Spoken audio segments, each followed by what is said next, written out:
So guys आज का SmackDown काफी जबरदस्त होने वाला है। मैं आपको बताऊं तो पिछले हफ्ते ट्रिपल थ्रेट मैच में जिस तरीके से रोमन रेंस ने तहस-नहस किया था रैंडी ऑर्टन, एजे स्टाइल्स और अपने एले नाइट को, तो गाइस कहीं ना कहीं आज स्मैकडाउन पे बदला तो लेना ही था। आज कहीं ना कहीं हैंडीकैप मैच हो गया। रैंडी ऑर्टन, एजे स्टाइल्स और एले नाइट बनाम सोलो सिको और जिमी। और गाइस रोमन रेंस कहां थे, इस चीज के बारे में बात करूंगा आज के इस स्मैकडाउन के ऊपर। गाइस पॉल हेमन और निक ऑल्डिस की पूरी तरीके से बहस हो चुकी थी आज रोमन रेंस को लेकर, ट्रिपल थ्रेट मैच को लेकर और फैटल 4-वे मैच को लेकर।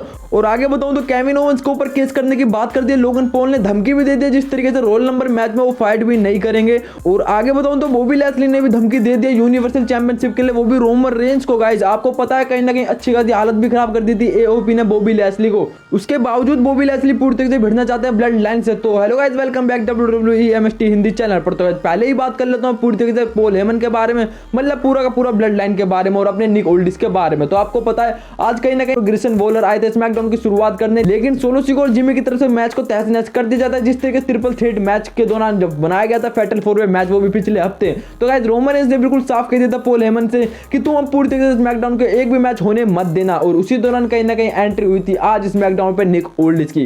गाइस निक ऑल्डिस ने इन सब मैचेस को देखा जिस तरीके से सोलो सिको और जिमी तहस-नहस कर रहे थे सारे के सारे मैचेस को। तो गाइस और निक ऑल्डिस ने कहते थे कि पहले मुझे तुम दोनों को संभालना होगा। और गाइस फिर होना ही क्या था, पूरी तरीके से पॉल हेमन आते हैं रिंग के अंदर और काफी सारी बातें करते हैं जिस दौरान वो कहते हैं कि और ना ही यहाँ पे कोई बुरा इंसान है जिमी ऊसो, ना ही सोलो सिको और ना ही मैं और ना ही मेरे ट्राइबल चीफ। जिस तरीके से निक ऑल्डिस ने फैटल 4-वे मैच बनाया, तो फैटल 4-वे मैच बनाने वाला निक ऑल्डिस ही बैड गाय है। क्योंकि मैं आपको बताऊं तो आगे पॉल हेमन बोलते हैं कि मेरे ट्राइबल चीफ रोमन रेंस पूरी तरीके से तहस-नहस कर देंगे रॉयल नंबर में फैटल 4-वे मैच जिस तरीके से उन्होंने बनाया, और पूरी तरीके से तहस-नहस कर सकते हैं रैंडी ऑर्टन, एले नाइट और एजे स्टाइल्स को। लेकिन सबसे बड़ी बात यह है कि निक ऑल्डिस ने पूरी तरीके से फैटल 4-वे मैच बनाया ही क्यों, तो और यही कारण है पूरी तरीके से हमारा जो गुस्सा निकल रहा है स्मैकडाउन के सभी टैग टीम चैंपियन के ऊपर और पूरी तरीके से रेसलर के ऊपर। और आगे मैं बताऊं तो निक ऑल्डिस आते और पूरी तरीके से धमकी देते हैं पॉल हेमन को। और निक ऑल्डिस बोलते हैं कि तुम और मैं दोनों एक ही बात पे बात करने वाले हैं, क्योंकि जिस तरीके से मैंने फैटल 4-वे मैच बनाया तो वो पूरी तरीके से कंफर्म है।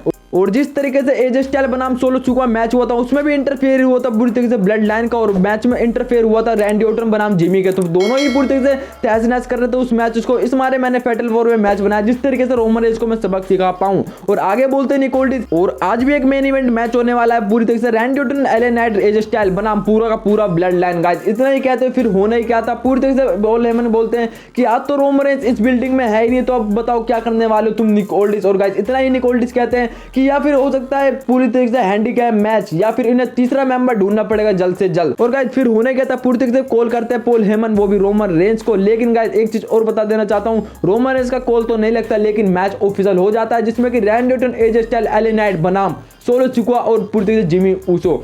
और सबसे बड़ी बात यह थी कि ट्रिपल थ्रेट मैच में जिस तरीके से एले नाइट और रैंडी ऑर्टन और एजे स्टाइल्स के सामने खिलाफ लड़ेगा कौन, जिस तरीके से ब्लड लाइन ने पूरी तरीके से रेसलर की धज्जियां उड़ा रखी है, इनका साथ देगा कौन। तो गाइस मैं भी यही सोच रहा था और आपके मन में कहीं ना कहीं डाउट होगा। तो गाइस पॉल हेमन हर किसी रेसलर के पास जाके यही पूछते थे कि तुम कहीं ना कहीं ब्लड लाइन का साथ दोगे, लेकिन हर किसी की तरफ से ना ही होती थी। और गाइस अब बात कर लूं मैं आगे, तो बॉबी लैस्ली ने किस तरीके से धमकी दी थी यूनिवर्सल चैंपियनशिप के लिए, वो भी पूरे के पूरे ब्लड लाइन को। और गाइस बॉबी लैस्ली की होती है अच्छी खासी एंट्री, वो भी स्ट्रीट प्रॉफिट के साथ। और बॉबी लैस्ली का बिल्कुल साफ कहना था, और जिस तरीके से पिछले हफ्ते मेरे पे पूरी तरीके से हमला हुआ एओपी का और कैरिन क्रॉस का, तो गाइस आपको बता दूं पिछले हफ्ते कहीं ना कहीं बॉबी लैस्ली आए तो अपनी तारीफों के पुल बांध रहे थे, क्या करने वाले 2024 में उसके बारे में बात कर रहे थे। लेकिन एओपी ने हमला कर दिया पूरी तरीके से बॉबी लैस्ली के ऊपर, जिसमें कि कैरिन क्रॉस भी शामिल थे। तो गाइस बॉबी लैस्ली का बिल्कुल साफ कहना था कि पिछले हफ्ते जिस तरीके से कैरिन क्रॉस ने हमला किया, और वो भी मेरे पीछे से, तो मैं पूरी तरीके से बता देना चाहता हूँ कि मैं कभी पीछे से हमला नहीं करता, और वो अंधेरे में आके जिस तरीके से हमला करते तो मैं पूरी तरीके से तहस-नहस कर दूंगा इस बार स्मैकडाउन पे। तो गाइस कहीं ना कहीं अच्छी खासी बातें करते हैं और बॉबी लैस्ली बोलते हैं, और जिस तरीके से मैं जिस लड़ाई में उतर जाता हूं उस लड़ाई को मैं पूरी तरीके से खत्म कर देना चाहता हूं, सामने चाहे फिर मेरे सामने कोई भी हो। और गाइस फिर इतना ही कहते हुए फिर होना ही कहता है, कैरिन क्रॉस की तरफ से आता है एक चेला और कहीं ना कहीं एक टीवी की तरफ इशारा करता है, जिस दौरान कहीं ना कहीं कैरिन क्रॉस की एक वीडियो होती है जो कहीं ना कहीं धमकी दी जाती है बॉबी लैस्ली को। और गाइस बॉबी लैस्ली जब आ ही रहे होते हैं उतने में मिलते हैं पॉल हेमन, और पॉल हेमन बोलते हैं कि मैं तुम्हारा बहुत अच्छा दोस्त हूं और तुम जिस तरीके से एओपी के साथ भिड़ रहे हो तो तुम उसे जल्दी से जल्दी खत्म कर दोगे। लेकिन मैं बता देना चाहता हूं तुम्हें कहीं ना कहीं मौका मिल रहा है पूरी तरीके से ब्लड लाइन के साथ देने का, वो भी जिस तरीके से खत्म कर सकते हो, तुम अपना पूरा का पूरा गुस्सा निकाल सकते हो पूरी तरीके से एओपी का और कैरिन क्रॉस का। और गाइस इसी दौरान बॉबी लैस्ली बोलते हैं कि एक बात तो मैं तुम्हें बता दूं, मैं कैरिन क्रॉस को तो खत्म कर दूंगा, लेकिन मैं अपनी लड़ाई तब लड़ूंगा जब कहीं ना कहीं मेरे करियर का लास्ट मैच होगा, जब मैं खत्म करूंगा रोमन रेंस। और यूनिवर्सल चैंपियनशिप छीन लूंगा रोमन रेंज से गाइस। और गाइस इतना ही कहते हैं पॉल हेमन पूरी तरीके से शॉक हो जाते हैं। और गाइस अब मैं आगे बात करूं तो केविन ओवेंस के बारे में, लोगन पॉल के बारे में। और गाइस लोगन पॉल ने धमकी दे दी केविन ओवेंस को, वो भी केस करने की। तो आपको बता देना चाहता हूं पिछले हफ्ते कहीं ना कहीं अच्छा खासा एक पंच दिया था, वो भी केविन ओवेंस की तरफ से। जिस तरीके से मैच जीता था उन्होंने, वो भी सैंतोस एस्कोबार से, जिस तरीके से रोयल नंबर में मैच करेंगे लोगन पॉल बनाम वो भी केविन ओवेंस। तो गाइस लोगन पॉल के द्वारा अच्छी खासी बेइज्जती करी जाती, तभी पूरी तरीके से केविन ओवेंस से दिया था एक अच्छा खासा लकी पंच। और गाइस तो गाइस कहीं ना कहीं उसी का निशान देखा जा सकता था आज के स्मैकडाउन पे। और लोगन पॉल बोलते हैं कि तूने जिस तरीके से अपने हाथ में वो प्लास्टर पहन रखा हो, मेरे मुंह पे एक पंच दिया है तो मैं ये भूलने वाला नहीं हूं। और यूनाइटेड स्टेट्स चैंपियनशिप तू मेरे से कभी भी नहीं जीत सकता, चाहे वो रॉयल नंबर में हो चाहे कभी भी हो। और एक और बात बता दूं केविन ओवेंस, तू मेरे से भिड़ मत, ना तो मैं तेरी पैंट गायब कर दूंगा और तेरे ऊपर एक केस भी कर सकता हूं। लेकिन मैं एक चीज और बता देना चाहता हूं, अगर तूने वो प्लास्टर नहीं निकाला तो मैं कहीं ना कहीं मैच कैंसिल कर दूंगा, वो भी रॉयल रंबल का।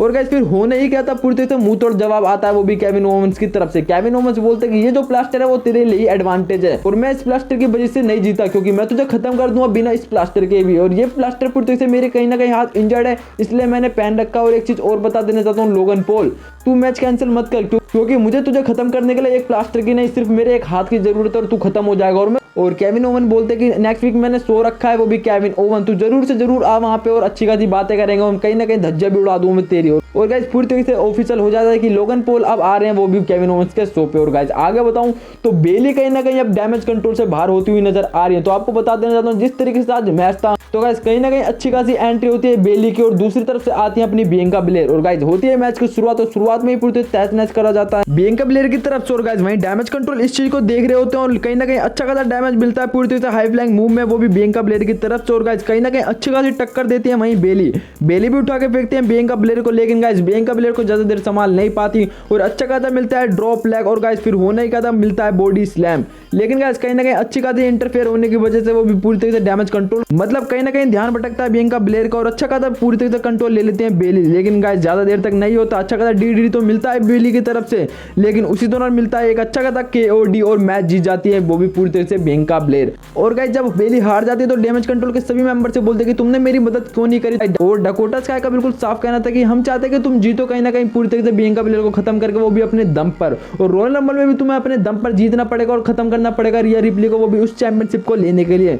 तो गाइस कहीं ना कहीं डैमेज कंट्रोल इतने ही क्या निकल जाता है और बेली वहीं अकेले छूट जाती है। तो गाइस अब पूरी तरीके से साफ पता चलने वाला है कि डैमेज कंट्रोल से जल्दी ही बाहर होने वाली है वो भी बेली। और गाइस अब बात कर लेता हूं मैं हैंडीकैप मैच के बारे में। तो गाइस रैंडी ऑर्टन, एजे स्टाइल और एले नाइट बनाम वो भी पूरी तरीके से ब्लड लाइन के मेंबर सोलो सिको और जिमी के बारे में। और गाइस मैं आपको बता देना चाहता हूं, तो गाइस जिमी कहीं ना कहीं बैक स्टेज बात भी करते कि हमारा साथ कौन देगा, हम दो और सामने तीन, तो कैसे मैं जीतूंगा। और उतने में सोलो सिको बोलते हैं कि तुम्हें टेंशन लेने की जरूरत नहीं है, क्योंकि मैं तुम्हारे साथ हूं, खत्म कर दूंगा मैं तीनों को। और गाइस फिर होने क्या था, जब मैच की शुरुआत होती है रैंडी ऑर्टन की होती है एंट्री और उसी दौरान कहीं ना कहीं पूरी तरीके से ब्लड लाइन की तरफ से हमला करते जाता है वो भी रैंडी ऑर्टन के ऊपर। और गाइस अच्छा खासा मिलता है सुपर किक और स्पिनिंग सोलो और पूरी तरह से तहस नहस हो जाते हैं रैंडी ऑर्टन। मतलब गाइस अब पूरी तरीके से नंबर्स का एडवांटेज दोनों तरफ सेम होने वाला था। मतलब गाइस टैग टीम मैच होने वाला था, एक तरफ एले नाइट, एजे स्टाइल और दूसरी तरफ पूरी तरीके से ब्लड लाइन के मेंबर सोलो सिको और जिमी। और गाइस फिर होने क्या था, मैच की होती है शुरुआत और पॉल हेमन बोलते हैं कि यही होना था जिस तरीके से निक ओल्डिस ने मैच बनाया, तो कहीं ना कहीं ब्लड लाइन को तो खत्म करना ही था रैंडी ऑर्टन को। और गाइस मैच के दौरान ही कहीं ना कहीं एजे स्टाइल लेते हैं मैच के ऊपर कंट्रोल और जिमी के कर देते हैं अच्छी खासी हालत खराब। और एजे स्टाइल की तरफ से मिलता है एक अच्छा खासा सुपरमैन पंच और गाइस ड्रॉप लैग मिलते ही होना क्या था, जिमी तुरंत भाग के जाते हैं, सोलो सिको को टैग देते हैं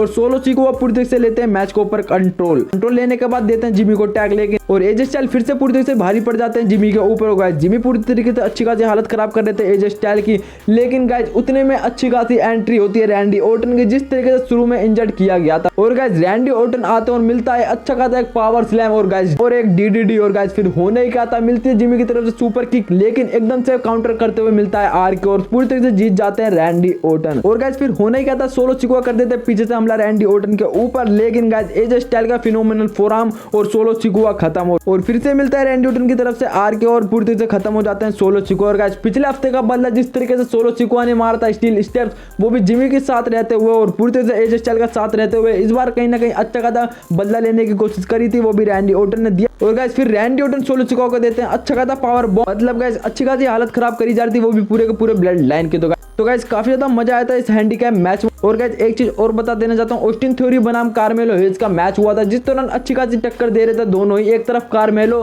तो दूसरी तरफ ऑस्टिन थ्योरी तहस नहस कर रहे थे पूरी तरीके से कार्मेलो को। और गाइस मैच के दौरान एक मूव देने के दौरान ऑस्टिन थ्योरी को हो गई अच्छी खासी इंजरी। तो गाइस काफी टाइम तक हमें देखने को नहीं मिल सकता Austin theory. So guys I hope आपको वीडियो पसंद आई होगी, तो कर देना जरूर से जरूर लाइक एंड चैनल को सब्सक्राइब। अब मिलते हैं नेक्स्ट वीडियो में, तब तक के लिए टाटा बाय बाय।